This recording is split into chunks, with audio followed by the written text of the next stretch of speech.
할렐루야. AU 미성대학교 체프 시간 가운데 나오신 우리 모든 학우님들 환영하고 축복합니다. 우리를 구원하신 주님을 기억하며 함께 찬양하며 나아가겠습니다. 우리를 죄에서 구하시려 주 예수 십자가 지셨으니 기쁘게 부르세 할렐루야. 나 구원 얻었네. 우리를 주께서 구했으니 이전에 행하던 악한 일과 추하고 더러운 모든 죄를 온전히 버렸네. 찬송하세 찬송하세 주님 나를 구하셨네. 찬송하세 찬송하세 주가 구원하셨네. 나 지금 죄에서 사함받아 거룩한 백성이 되었으니 이 육신 장막을 벗을 때도 겁날 것 없겠네. 찬송하세 찬송하세 주님 나를 구하셨네. 찬송하세 찬송하세 주가 구원하셨네.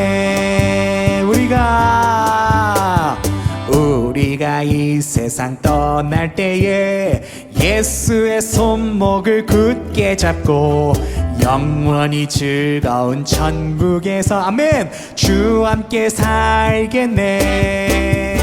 찬송하세 찬송하세 주님 나를 구하셨네. 찬송하세 찬송하세 주가 구원하셨네. 찬송하세 찬송하세 찬송하세 주님 나를 구하셨네. 찬송하세 찬송하세 주가 구원하셨네. 찬송하세 찬송하세 찬송하세 주님 나를 구하셨네. 찬송하세 찬송하세 주가 구원하셨네.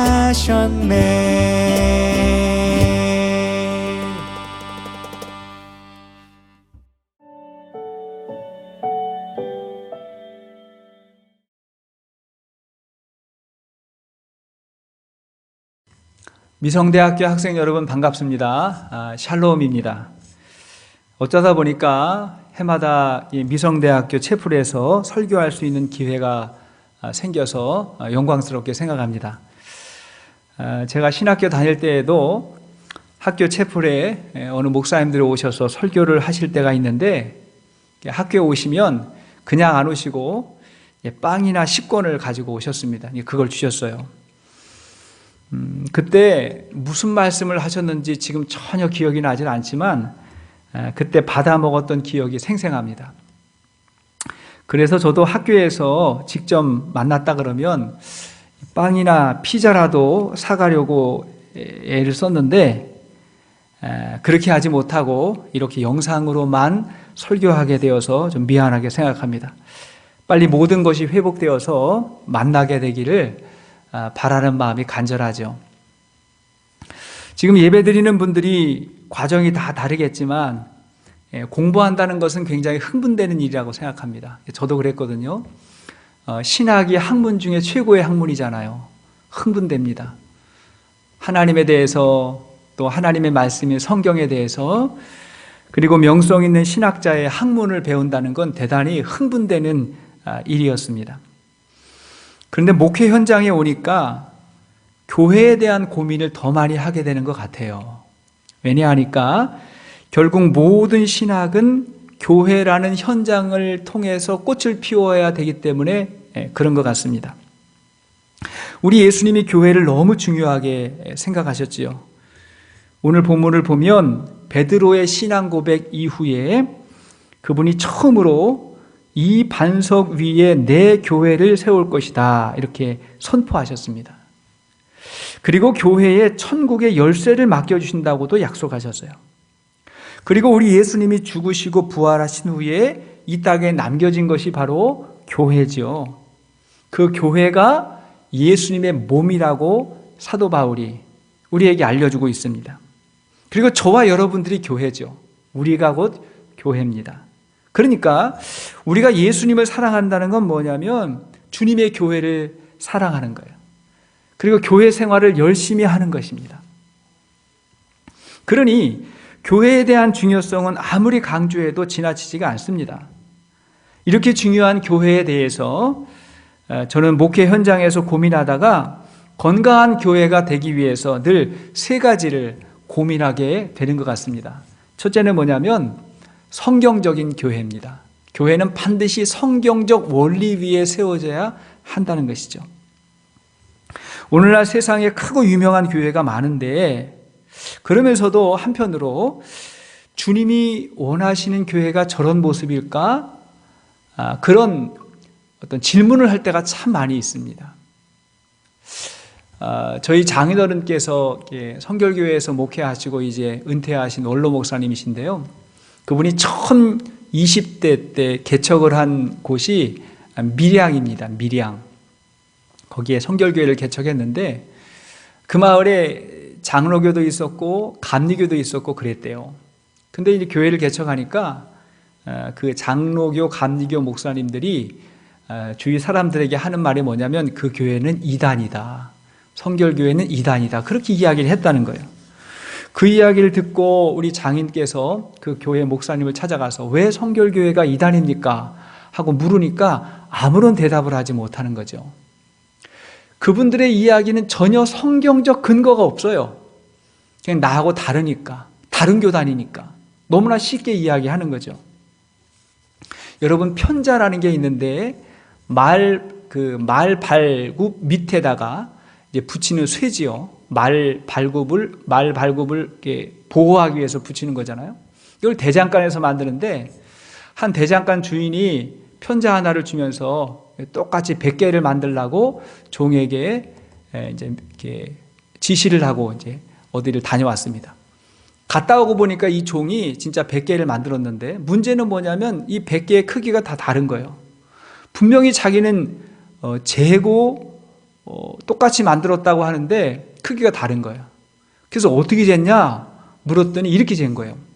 처음 모델을 가지고 그 다음 걸 만들고 그 다음 걸 가지고 또 그 다음 걸 만들고 그 다음 걸 가지고 또 그 다음 걸 만들고 계속 이렇게 만들다 보니까 처음 편자하고 마지막 100번째 편자는 완전히 다른 크기의 편자가 만들어지더라는 거예요. 여러분, 주님이 이 땅에 교회를 세우셨는데 오늘날 우리 교회가 보니까 말이죠. 이웃교회, 성장하는 교회, 유명한 교회를 모델로 하면서 계속해서 교회가 그렇게 목회도 하고 세워지고 있는 것들을 보게 됩니다. 물론 배워야 될 것은 배워야 되겠지만 문제는 뭐냐면 그 안에 성경적이지 않은 것들이 참 많은 거예요. 근데 그걸 또 보고 배우고 또 보고 배우고 그런다는 거죠. 저희 교회는 셀교회와 비슷한 가정교회를 지향하고 있습니다. 왜 가정교회냐 하면 신약 성경에 나온 교회가 가정에서 모이는 교회였기 때문에 그래요. 그 가정에서 모였던 그 교회의 아름다운 섬김이 있잖아요. 그리고 영혼 구원의 열매가 있었습니다. 저는 가정교회만이 성경적인 교회라고 생각하지는 않습니다. 그러나 적어도 가정교회가 비성경적인 교회라고는 생각하지 않아요. 종종 저희 교회에 그 외부에서 신자들이 이렇게 찾아올 때가 있어요. 믿음 있는 사람들이, 교회 경험 있는 사람들이 저희 교회에 오면 조금 이상하다고 그렇게 말하는 경우가 있습니다. 왜냐하면 그래요. 왜 교회에 성가대가 없어요? 남선교회, 여선교회가 왜 없어요? 이런 질문. 또 왜 꼭 매주 가정에서 모여야 합니까? 교회에서 모여야지. 왜 가정에서 모여야 합니까? 이렇게 이제 질문을 하는데요. 근데 여러분, 성경을 한번 놓고 보세요. 신약교회, 그러니까 신약 성경에 나와 있는 교회를 보면 성가대에 대한 얘기가 없거든요. 또 남선교회, 여선교회 이런 것도 없어요. 이런 것들은 훗날 필요에 의해서 만들어진 거죠. 이런 것들이 제 기능을 잘하면 좋지만 없다고 이상한 건 아니잖아요. 제가 가정교회를 예로 드는 것은 가정교회를 강조하기 위한 게 아니에요. 현대교회의 비성경적인 것들이 오랜 전통과 형식을 거치면서 마치 진리인 양 자리 잡고 있는 게 너무 많다는 것을 지금 제가 이야기하고 있는 것입니다. 그래서 저는 목회의 기준을 아주 단순하게 적용을 했어요. 성경대로입니다. 성경대로. 성경이 그렇다고 하면 그런 것이고 성경이 아니라고 하면 아닌 것이고, 그러니까 성경에서 뭐라고 이야기하는가, 그걸 가장 우선적으로 생각하기로 했습니다. 두 번째는 뭐냐면 실용적이어야 됩니다. 종종 성경적이라고 하면서 전통과 형식에 매여서 교회의 본질, 교회의 목적과 사명을 잃어버릴 때가 있는 것 같아요. 여러분, 교회가 해야 할 가장 중요한 일이 뭘까요? 사람들에게 물어보면 각각의 대답이 다를 겁니다. 교회가 해야 될 가장 중요한 일이 무엇일까? 어떤 분은 예배다, 어떤 분은 기도다, 어떤 분은 선교와 구제다, 이렇게 이야기하실 겁니다. 뭐 이런 것들 하나하나가 너무나 중요한 거죠. 그런데 마태복음 28장을 보면 예수님께서 바로 그 문제에 대해서 이야기하고 계십니다. 여러분들이 잘 암송하고 있는 마태복음 28장 19, 20절 말씀 아시죠? 너희는 가서 모든 민족을 제자로 삼아 아버지와 아들과 성령의 이름으로 세례를 주고 내가 너희에게 분부한 모든 것을 가르쳐 지키게 하라. 그 다음에 볼지어다 내가 세상 끝날까지 너희와 항상 함께 있으리라. 주께서 말씀하셨죠.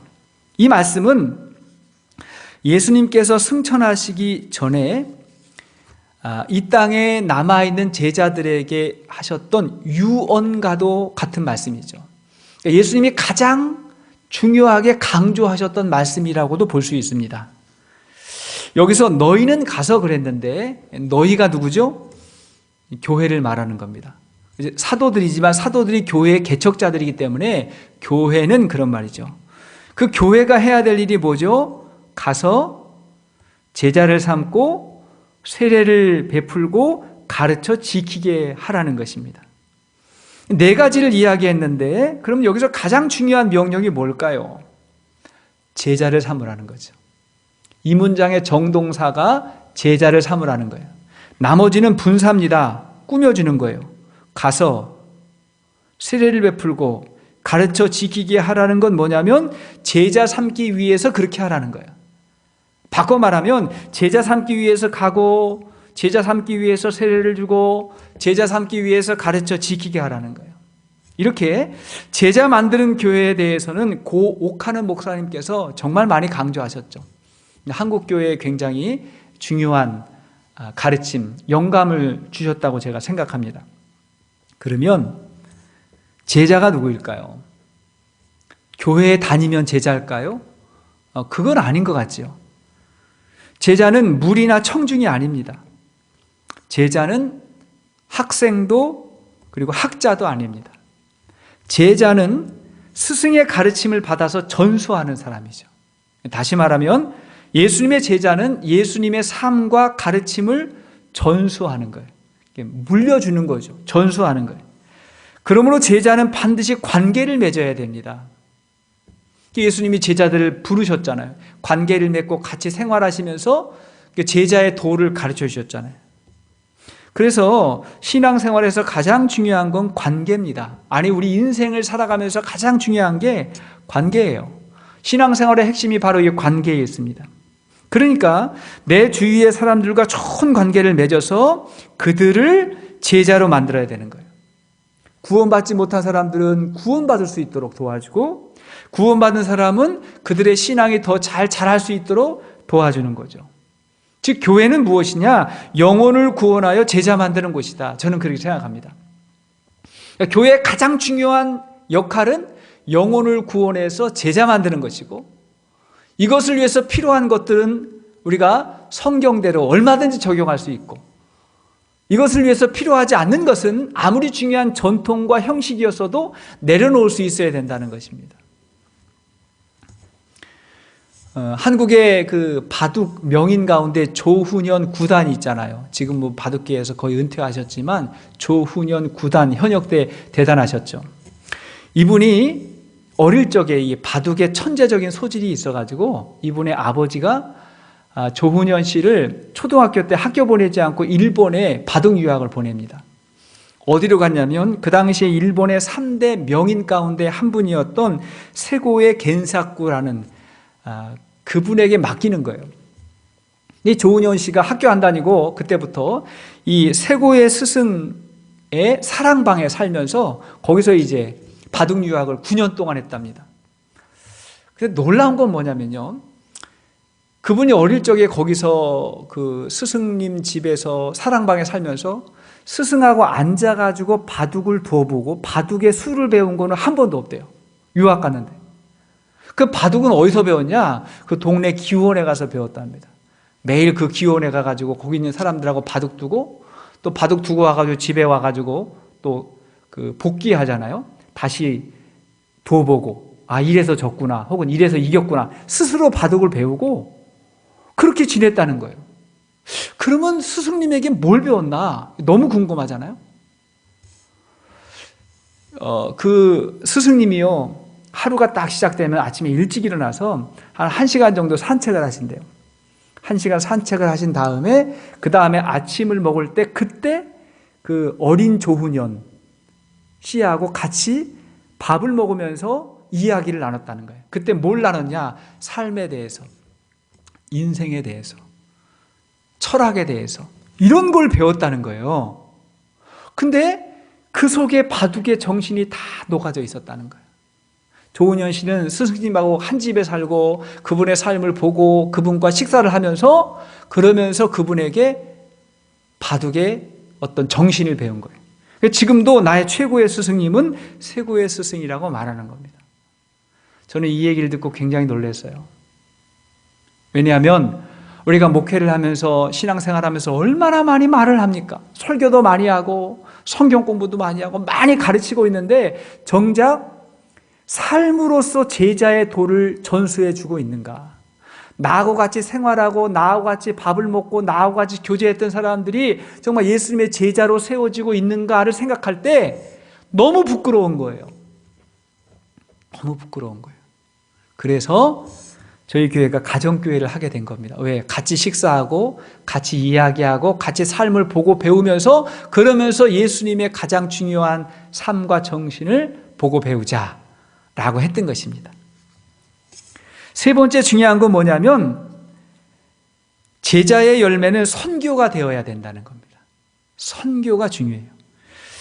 실용적인 것이 우리 공동체 안에서의 일이라면 선교적이라는 것은 우리 교회를 넘어서 이웃과 지역과 민족과 열방을 품어야 한다는 것이죠. 그것이 교회가 해야 될 마지막 사명이라고 생각합니다. 주님이 말씀하셨잖아요. 너희는 가서 모든 민족을 제자로 삼아, 이렇게 말씀하셨습니다. 교회 안에서 제자가 세워지면 그 교회는 이제 밖으로, 세상으로 민족과 열방을 품고 세상으로 이제 나가야 되는 것입니다. 유명한 신학자 에밀 브루노의 말입니다. 불이 타오름으로써 계속 존재하는 것처럼 교회는 선교함으로 존재한다. 이렇게 말씀하셨습니다. 다시 말하면 선교하지 않는 교회는 식어버린다는 거예요. 꺼져버립니다. 하나님이 예수님이 촛대를 옮겨버리신다는 거예요. 선교하지 않는 교회는 식어버려요. 선교하는 교회는 계속해서 불타오르게 된다는 것입니다. 그래서 저희 교회는 소그룹 가정교회가 하나 생기면, 이제 목장이라고 하는 가정교회가 하나 생기면 무조건 선교지가 하나 더해지는 거예요. 그 목장 이름이 선교지가 목장 이름이 됩니다. 뭐 미얀마 목장, 태국 목장, 캄보디아 목장, 필리핀 목장, 이렇게 선교지가 목장 이름이 되고, 그리고 목장에 생기면 선교지가 하나 더 생긴다. 이것이 저희 교회의 중요한 원리가 되는 것입니다. 왜냐하면 아무리 작은 교회도 선교해야 되기 때문에 그렇습니다.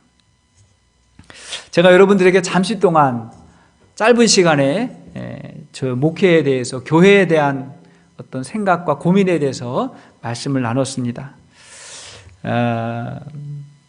저는 이 부분을 가지고 목회를 하고 있고요.